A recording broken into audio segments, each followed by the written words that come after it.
Most paddle matches aren't lost because someone hit a bad shot.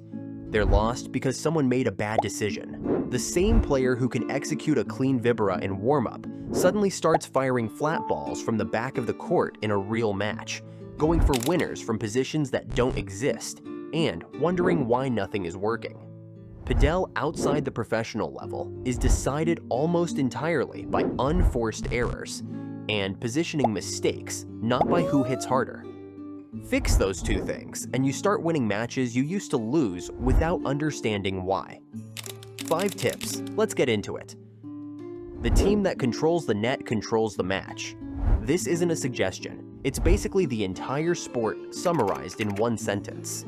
Watch Ale Galan play, and you'll notice that after almost every return, he's already moving forward, taking ground, preparing to control the point from the net before his opponents have even decided what to do next. The court looks small when you're at the net, not because you're covering more ground, but because your opponents have almost no angles left to hurt you with. Most recreational players serve and stay at the back. Their opponents serve and rush the net. And then they wonder why they spend the whole match defending. After you serve, follow it to the net immediately. After a good lob, get forward together with your partner.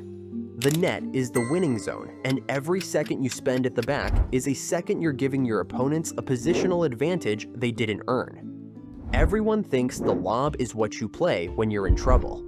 That's exactly backwards. The lob is how you steal the net from opponents who are already there. A high, deep lob over your opponent's heads forces them back behind the service line, hands you the net position, and suddenly the dynamic of the entire point flips in your favor in one shot. The key word there is high. A flat lob is an easy smash for anyone at the net. A high looping lob that forces them to retreat and play defensively is an entirely different proposition. Use it not just when you're struggling, but as a deliberate tactical weapon to take control of rallies that feel stuck. When we get to tip 5, this is going to connect to something important, so keep it in mind. Every pair in paddle has a weaker player.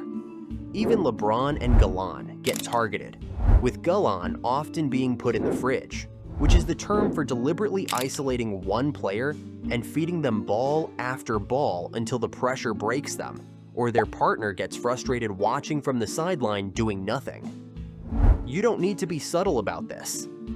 Pick the weaker player early in the match. Aim most of your shots there, and stay disciplined about it, even when the stronger player is standing wide open on the other side.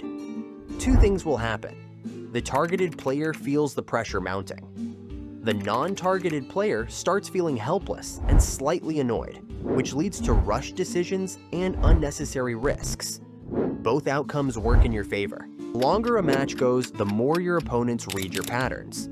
And the moment they read you, the court starts feeling smaller because they're already moving before you've even hit the ball. Mix your tempo deliberately. Play fast, then slow. Hit deep, then drop short. Serve to the body when they're expecting the glass. The goal is to create hesitation, and the moment your opponent hesitates, they're half a step late on everything that follows.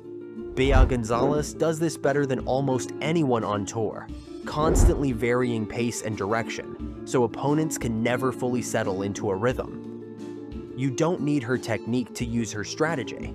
You just need to stop being predictable. Here's where tip 2 comes back.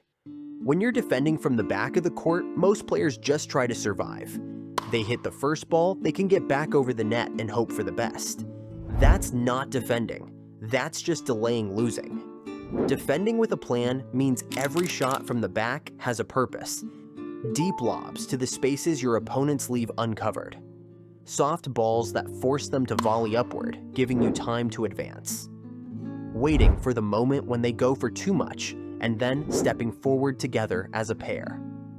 Juan LeBron is the best example of this. He can look completely passive for 4 or 5 shots, and then from nowhere the moment arrives and he's already moving before his opponent has finished the swing. That patience is a strategy, not an accident. The purpose when defending is not to win the point immediately. It's to survive long enough to steal the net and then win the point from there. Remember, the team at the net wins the match. So even when you're defending, the goal is always the same. 5 tips. Own the net, because that's where the match is decided. Use the lob offensively, not just as a bailout. Target the weaker player and stay disciplined about it. Change the pace before they read your patterns. And defend with the goal of reaching the net, not just surviving the rally. None of this requires you to hit harder or learn a new shot.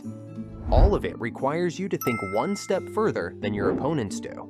Start doing that, and the matches you've been losing start looking very different very quickly.